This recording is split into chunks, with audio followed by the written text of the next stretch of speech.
নমস্কার, সবাই কেমন আছেন? নিশ্চয়ই সবাই খুব ভালো আছেন।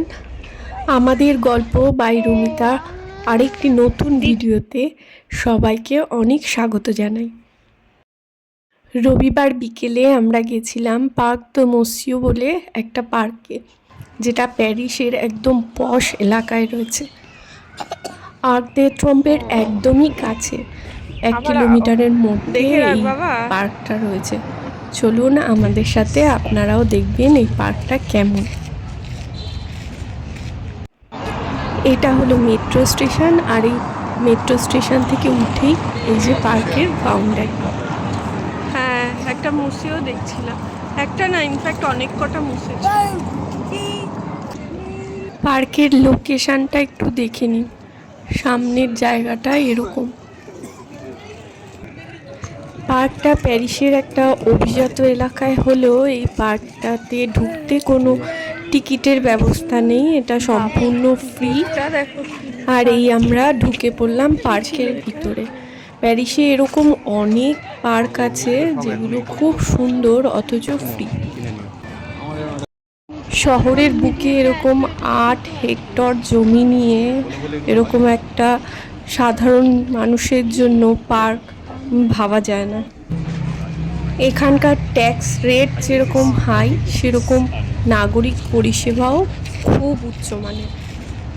20 একরের এখনকার এই পার্কটা তৈরি হয়েছে 1881 সালে। এই যে পুরনো স্ট্রাকচারগুলো রয়েছে, স্থাপত্যগুলো রয়েছে পার্কটার মধ্যে, এগুলো কিন্তু অনেক আগের। 1778 সাল নাগাদ রাজ পরিবারের একজন সদস্য এখানে একটা পার্ক তৈরি করেছিলেন। এটা সেই পার্কেরই অংশ। তখন এটা আরও বড় ছিল আকারে, ব্যাপ্তিতে। সাদা রঙের আবার নানা রকম রং গায়ে, শুধু সাদা নয়। হ্যালো হ্যালো বলে টেস্ট হবে মাছের না মনে হয় চলে গেল কোথায়, কোথায় গেল সৃজন ওয়াসোটা?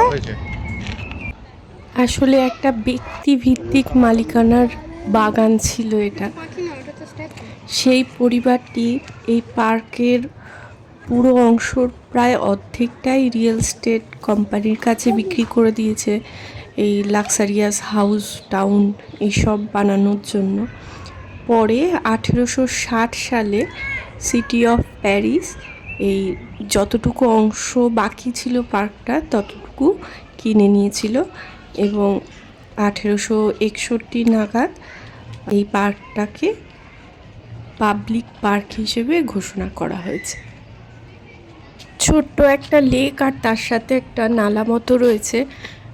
জলটা খুবই অপরিষ্কার, স্ট্যাগনেন্ট একদম, ওই জন্য জলটা খুব একটা পরিষ্কার না।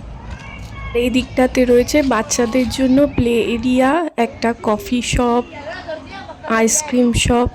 এই প্লে এরিয়াটা পেইড, এখানে যে কোনো কিছু চড়তে গেলে পয়সা দিয়ে চড়তে হয়। তবে এই পার্কের অন্য একটা অংশে বাচ্চাদের জন্য একদম ফ্রি প্লে এরিয়া রয়েছে। বিকেলবেলা সময় কাটানোর জন্য খুবই সুন্দর একটা পার্ক এটা। ভিডিও শুরুতেই আপনাদের বললাম প্যারিসের ট্যাক্স রেট, লিভিং কস্ট অত্যন্ত হাই। এটা সত্যি, কিন্তু এটা অর্ধেক সত্যি। আপনাদেরকে বুঝিয়ে বলি ব্যাপারটা। খুবই সাধারণ একটা জিনিস, যেটা হলো বাচ্চাদের স্কুলে ক্যান্টিনের খাওয়া। প্রত্যেকটা বাচ্চাই একই খাবার খায়, কিন্তু সেই খাবারের দাম এক একটা বাচ্চার ক্ষেত্রে এক এক রকম হয়। কারো 1 ইউরো হয়, কারো 2 ইউরো হয়, আবার কারো 10 ইউরো হয়। সেটা ফ্যামিলির ইনকামের উপর ডিপেন্ড করে। যার ফ্যামিলির ইনকাম যত বেশি, তাকে তত বেশি খাবারের জন্য পে করতে হবে। প্রতিটা স্তরেই প্রায় একই ব্যবস্থা। এখানে বেশ কিছু পুরনো গাছ রয়েছে, তার মধ্যে এই গাছটা হলো সব থেকে পুরনো, প্রায় 300 বছরের পুরনো। এটাকে পুরো ঘিরে রাখা হয়েছে, এর কাছে যাওয়া যায় না। ওটা ছাড়াও পার্কটার মধ্যে আরও বিশাল বড় বড় কিছু গাছ ছিল, কিন্তু এগুলোতে মার্ক করা ছিল না। ওই গাছটায় যেমন মার্ক করা ছিল, লেখা ছিল ওর হিস্ট্রি, ওই জন্য ওটা জানতে পেরেছি। এই গাছটাও সাংঘাতিক বড়, এর গুঁড়িটা দেখুন কত বড়। বাড়ির থেকে বসার জায়গা নিয়ে গেছিলাম আমরা। এই গাছটার তলায় বেশ কিছুক্ষণ সময় চুপচাপ কাটিয়েছি, বেশ ভালোই লাগছিল। আশেপাশেও বহু মানুষ ছিল যারা এইভাবে রোদের মধ্যে শুয়ে বসে গড়িয়ে কাটাচ্ছিল, রিল্যাক্স করছিল। আসলে এখানে খুব একটা বেশি তো সূর্য ওঠে না, এই গরমের 2-3 মাসই ভালো সানলাইট পাওয়া যায়। এরা এই সানলাইটটাকে ভীষণ উপভোগ করে।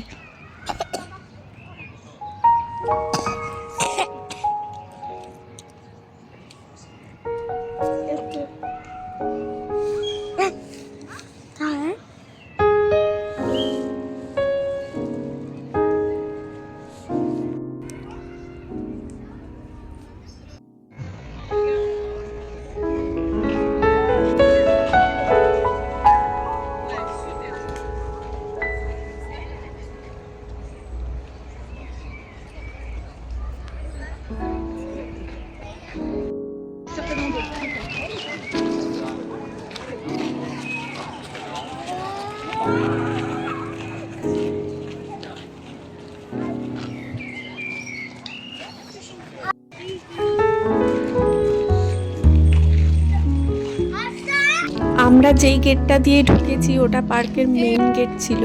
এছাড়াও 4টে গেট দিয়ে পার্কটার মধ্যে ঢোকা যায়।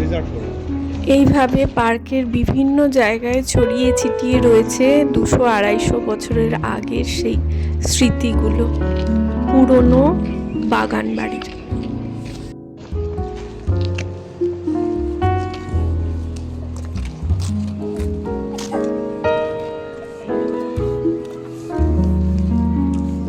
শহরের কোলাহল ব্যস্ততার মধ্যে এই জায়গাটুকু ভীষণ শান্ত, ঠান্ডা।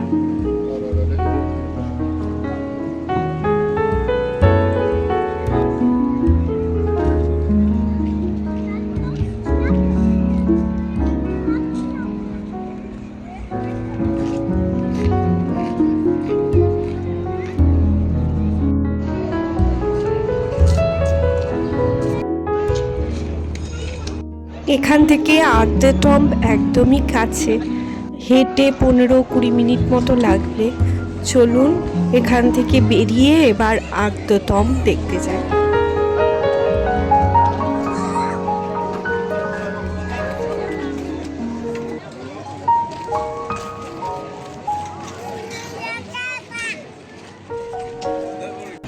যেই গেট দিয়ে ঢুকেছিলাম আবার সেই গেট দিয়েই বেরিয়ে যাচ্ছি। প্যারিসের এই জায়গাগুলো একদম পশ আর কি যাকে বলে। এখানে অ্যাপার্টমেন্টের ভাড়াও আকাশ ছোঁয়া। এই দেশে আরেকটা মজার ব্যাপার হলো, যারা এই দেশে নিজের বাড়িতে থাকেন তাদের জলের চার্জ, কারেন্টের চার্জ যারা অ্যাপার্টমেন্টে থাকে তাদের থেকে অনেক বেশি হয়।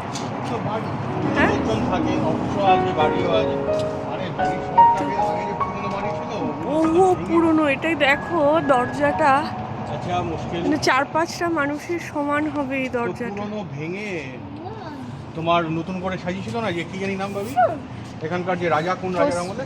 ওসমান। হ্যাঁ, ওসমান হচ্ছে চেঞ্জ করেছে। দরজাগুলো কি বিশাল বিশাল এক একটা। ওর আমলে পুরনো সমস্ত আর্কিটেকচার ভেঙেছিল, নতুন করে আর্কিটেকচার ডিজাইন করে।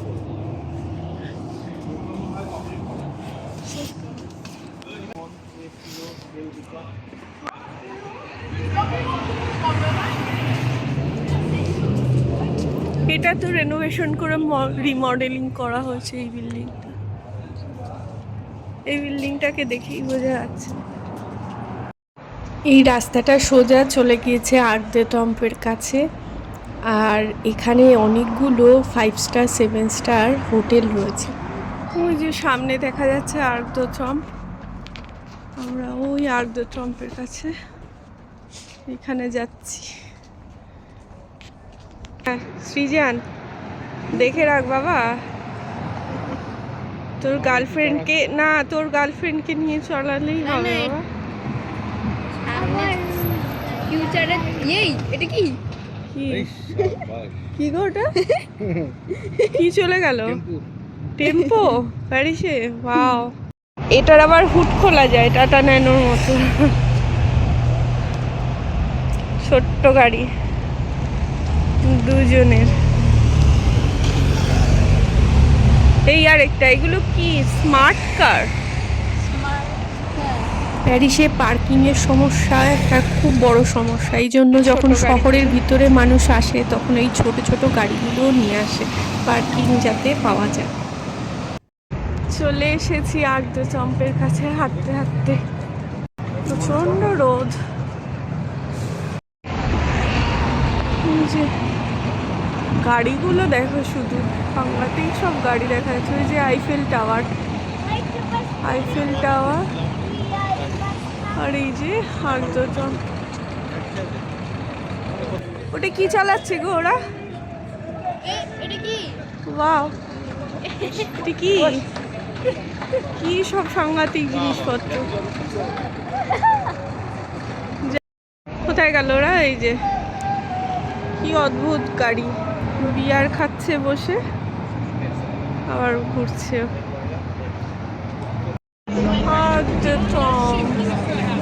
একটু ক্রাউডটা দেখো, Wow, সব সময় ভিড়, অল টাইম। আর এই জায়গাটা 12টা রাস্তা একসাথে আছে।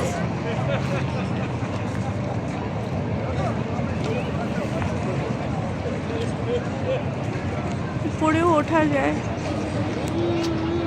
টিকিট কাটতে হয় উপরে ওঠার জন্য। মানুষজন রয়েছে উপরে, ওই যে মানুষজন রয়েছে উপরে। আজকের ভিডিওটা এখানেই শেষ করছি। সবাই খুব ভালো থাকবেন আর আমার ভিডিওতে অবশ্যই লাইক করবেন, কমেন্টস করবেন। টাটা।